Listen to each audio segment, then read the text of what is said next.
Entonces, seguimos con la cuestión de los 400 años.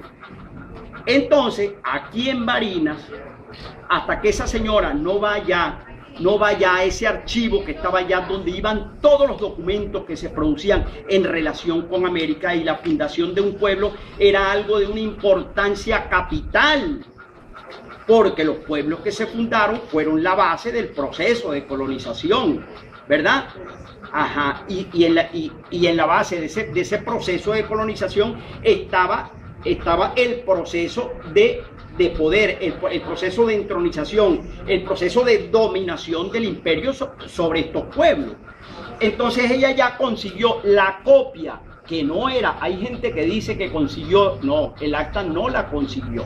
Eso es incierto, y ahí tengo un texto que lo puede decir justamente del padre de esta señora, de José Esteban Ruiz Guevara. Consiguió una copia del texto original, que databa del año 1630 y había sido tomado, ¿verdad?, del original. Allí decía que la fundación se había producido el 30 de junio.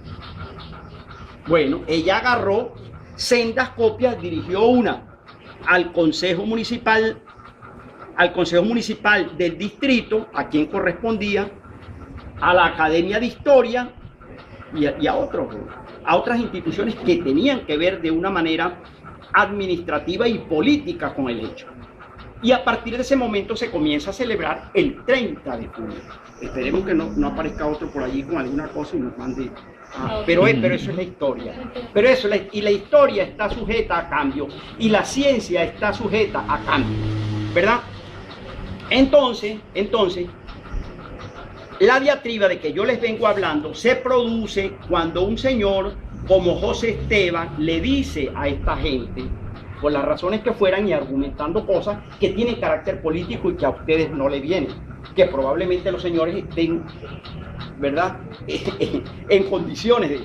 les dice, no señor, ustedes no pueden hacer a Barinas cuatricentenario de golpe, de plumazo y cuestión. Barinas no es cuatricentenaria. Quien es cuatricentenaria es Altamira de Cáceres. La ciudad originalmente fundada está allí, emplazada en ese pequeño valle montañoso, de montaña que... Y no le faltaba razón. ¿O creen ustedes que sí le faltaba? ¿Qué fue lo que se fundó? Fue allá, eso es innegable. Ahora, ¿por qué la celebran esto? Bueno, cuestión política.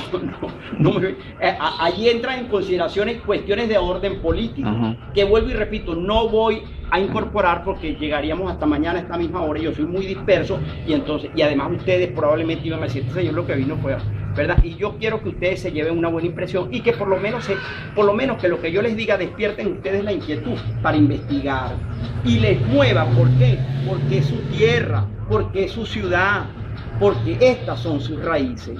Y mientras nosotros no nos interesemos por nuestras raíces, estaremos perdidos.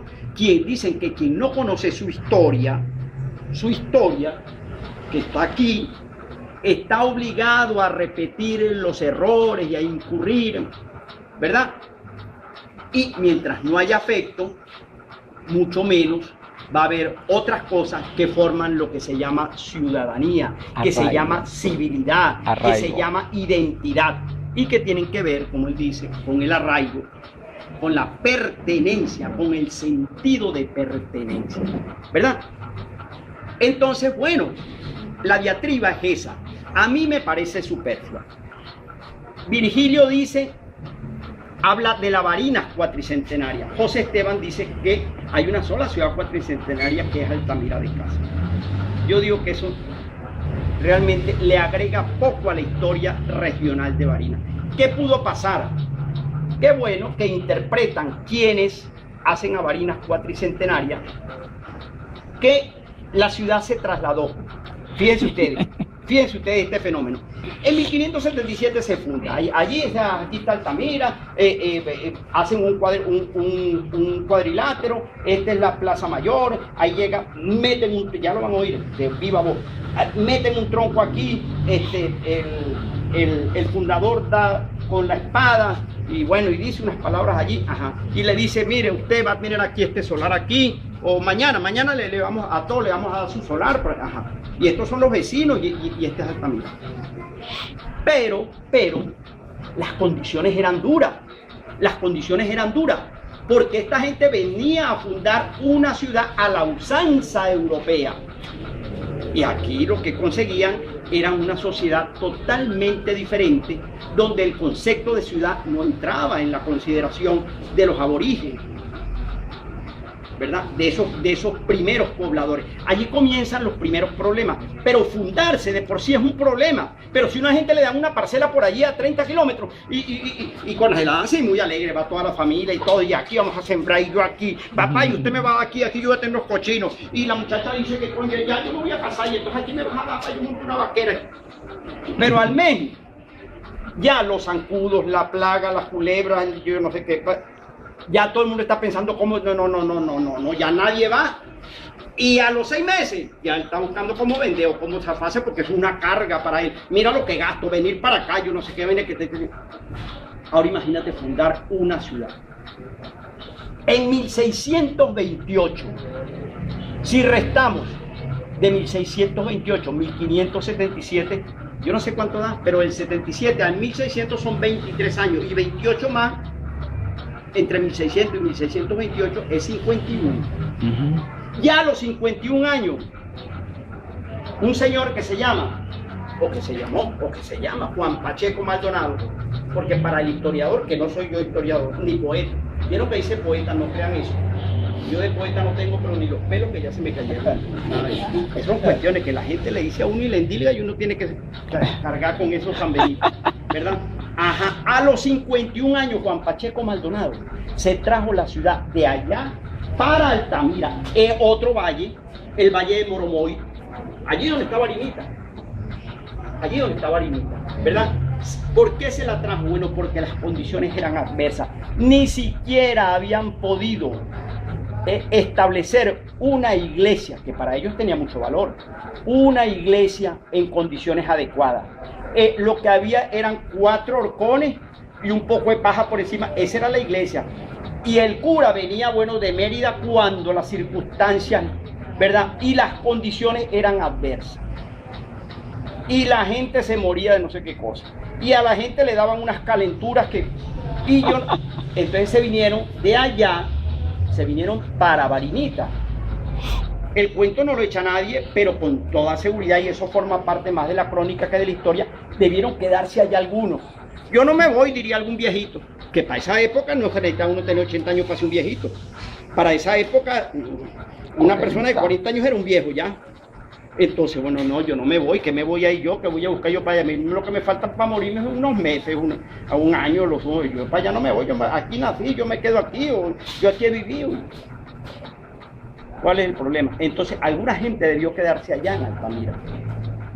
El resto, la mayoría, y sobre todo, lo más importante, las autoridades, se trasladaron a Barinita, a ese valle de Moromoy. Y allí establecieron la ciudad, no como Barinas, pero sí como Nueva Trujillo de Barinas.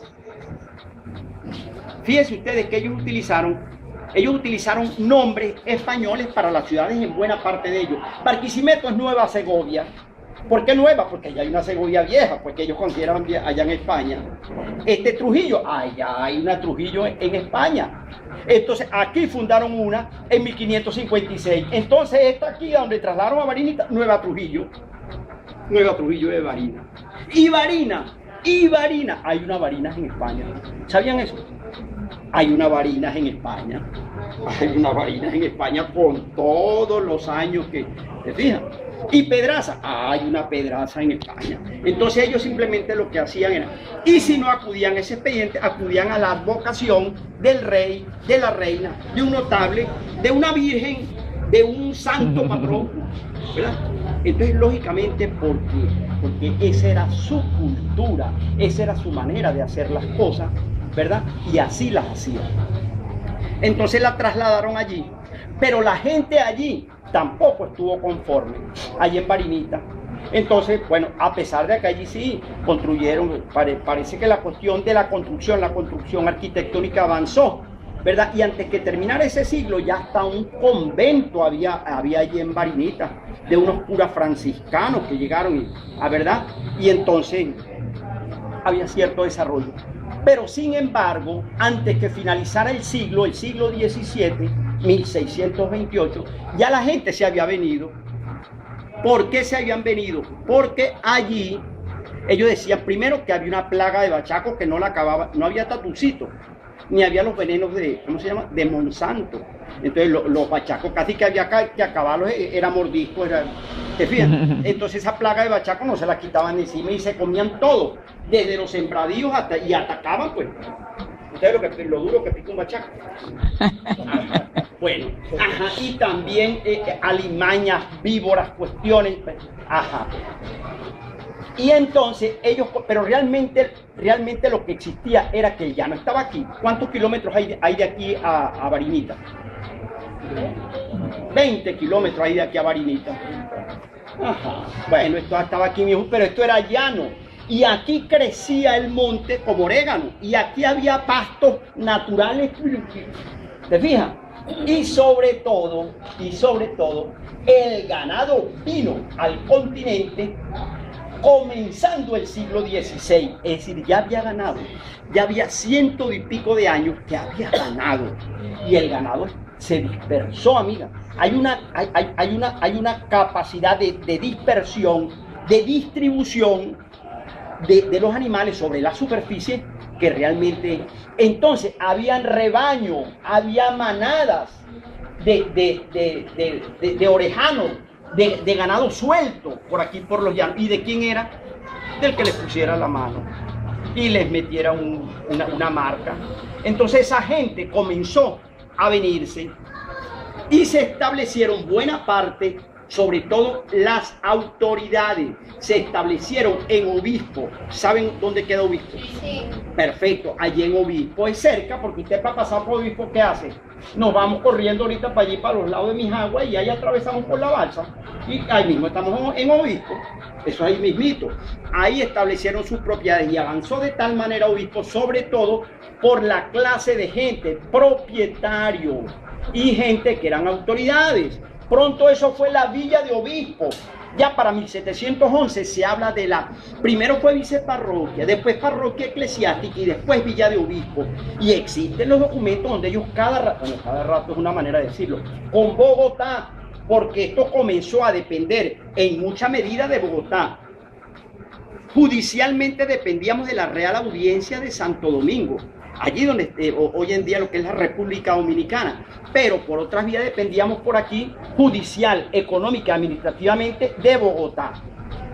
Bogotá prosperó rápidamente y de gobernación ya en el siglo X, antes de mediados del siglo XVIII, pasa a ser un virreinato. Entonces Bogotá eso era, y había una carretera que antes de la fundación de Barinas, bueno, una carretera es una manera de decirlo, una vía que atravesaba por aquí, que venía del Tocuyo, pasaba por aquí Cercona, pasaba por San Silvestre, Potreros de la Virgen, no sé qué más, iba a tener a Tunja, y de Tunja a Bogotá. Entonces, cada vez que se podía, eso mandaban documentos, solicitudes, que queremos erigirnos en parroquia, que tenemos 300 personas congregadas aquí, que queremos una viceparroquia eclesiástica, mandamos a construir, tenemos no solo la estructura, sino que tenemos unos santos, compramos una milagrosa, tenemos los paramentos, nos donaron una pátena, tenemos todas esas cuestiones para decir la misa. Y nos viene un cura de allí, pues, entonces ya. En 1742 dicen que hay gente por aquí, en un sitio que se denominaba San Antonio de los Cerritos. San Antonio de los Cerritos era por aquí, según no me crean bien, averigüen, pero siempre es bueno tener algo de donde partir, aunque sea una mentira. Bueno, yo no quiero decirles la mentira, pero puede no ser verdad. Entonces, para partir, aunque sea de la no verdad, se puede partir por aquí, por los lados de ¿cómo se llama? Aquí, Guanapa, San Antonio de los Cerritos, ¿verdad? Por ahí, más allá, Tierra Blanca, por allí. San Antonio de los Cerritos, imagínate. Por ahí se habían establecido algunos, habían hecho casas, tenían sus propiedades ahí, en las riberas del Caipe, en los alrededores, ¿verdad? Tanto es así que el Caipe hay quien llega a asegurar que el Caipe es un cauce artificial al cual esa gente le daba agua cuando le convenía, con una tapa que ellos tenían diseñada para que las aguas del Santo Domingo llenaran el cauce y cuando no les interesaba lo cerraban. No me lo crean a mí tampoco, pero eso lo decía un señor que vivía aquí al frente, que era topógrafo y que era un gran conocedor de la historia barinesa, escudriñador de cosas y mucho más viejo que nosotros. Si estuviese vivo, tuviese hoy más de 90 años, que era el señor Trino Méndez, que en paz descanse, mi gran amigo y amigo de esta casa y de todo lo que, ¿verdad? Ajá. Entonces, con eso lo que quiero decirle que ya para 1742 existe esa situación. En 1759 la gente se traslada, 16, 17 años después, a un sitio que llamaban el Troncón, que era más acá, que debe quedar allí en las inmediaciones de la redoma. Y ahí en ese sitio consiguen del rey Carlos, consiguen que los erija en ciudad y que les dé la buena pro de su majestad para establecer la ciudad de Barinas. Pero fíjense ustedes cuánto tiempo ha pasado, por el amor de Dios. Estamos en el año 1762, en el siglo XVIII, casi 200 años después que viene la gente, ¿verdad? Y allí comienza la historia de Barinas, aquí, y de los barineses. Pero antes lo que hay es vestigios del nombre de Barinas, Nueva Trujillo de Barinas, y algunos localizan documentos que se expedían en Altamira de Cáceres que hacían alusión a Barinas. Pero Barinas, ¿qué era? Entonces de ahí viene la leyenda, más leyenda que historia, que dice que había unos aborígenes que muchos niegan, entre ellos José Esteban Ruiz Guevara, de nombre Bariná, ahí la cuestión Bariná, con V, lo han visto con la B de vaca, pues. ¿Ah? Bariná, con Y, acentuado en la A final, y que entonces esa denominación de Barinas era en alusión a los indios Bariná o Guariná, que era una forma de designación de ellos, porque ellos no, la B nuestra, esa B que tenemos, en el castellano romance era una U y se escribía como una U. Los indios Guariná, vaya Dios a saber, vuelvo y repito, estos son flashbacks, son cuestiones que entiendo yo les puedan servir a ustedes como puntos de partida para sus propias investigaciones. Bueno, si multiplican lo que se llevan de aquí, a lo mejor van a multiplicar muchos errores, pero eso puede dar lugar también a que otros nos hagan salir de los errores y dentro de un año se presente gente que dice, mire viejito, no sea mentiroso, yo averigüé que esto, y eso no es, pues, ¿yo qué tendría que hacer? ¿Aceptar lo que dice o no? Claro, eso sería. Entonces, señores, esa es la historia. Ustedes se quedan con cualquiera de las dos versiones, o se ponen del lado de José Esteban, que en paz descanse, o también que en paz descanse de Virgilio Toro. ¿Quién es cuatricentenaria? ¿Altamira de Cáceres o Barinas? ¿Celebrarán ustedes el 30 el día de Barinas? Sí. Bueno, y quiere, eso es razonable.